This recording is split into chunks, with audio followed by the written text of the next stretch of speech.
everybody is a veteran. They've all fought for Australia, for God's sake, to make it a free country, you know, keep everybody together. But it's being made divisive. We had the voice referendum, which outstandingly was demolished.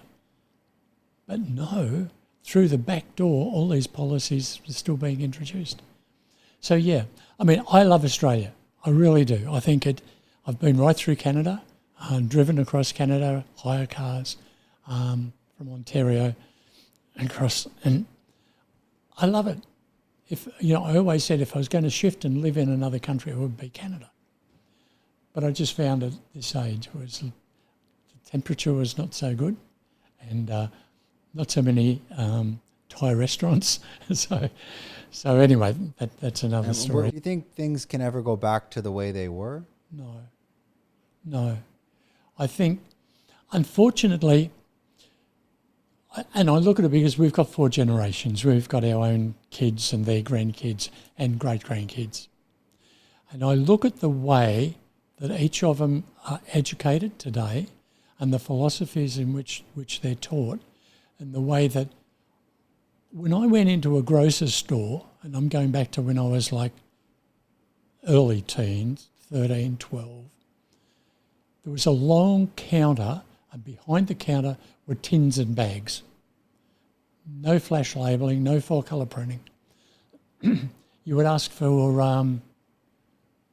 a shilling's worth of biscuits, and the lady would go along and she'd take off these Arnott's biscuits tins and sit them on the counter and say, 4 of these, 3 of these, 6 of those.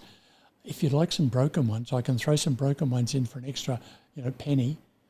And it was just tea, sugar, flour, pepper and salt. Just the basic items were available. Like you couldn't go in and buy 1,000 varieties of tomato sauce. There was no tomato sauce on the shelf. Everybody made their own. A totally different philosophy. So the kids that are coming up, each generation, they only see what's there when they're on this earth. And they notice a few changes, but they accept it. So as each generation comes on, they've accepted more and more and more. When I was a kid, I used to jump on the bike on a Saturday morning. I was 10 years old. Hop on my bike. Across the handlebars was my single. I had a 12-gauge shotgun.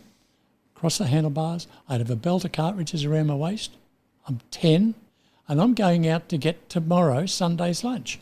It might be rabbit, it might be quail, it might be duck, depending on what season it was, what was available. Today, I mean, you're not allowed to own a gun anyway for a start, but you go down to the river where you used to go as a kid and dive in and swim. No swimming, no camping, no fires, no dogs, no... What is the world coming to, really? I mean, you look at the size of Australia and that massive outback, and I've been right around Australia and we've had 4 or 5 caravans. So we've done a lot of inland touring, and it is a fabulous country. There is so much to see and do. But providing you stay in a motel or in a caravan park, no camping, no parking,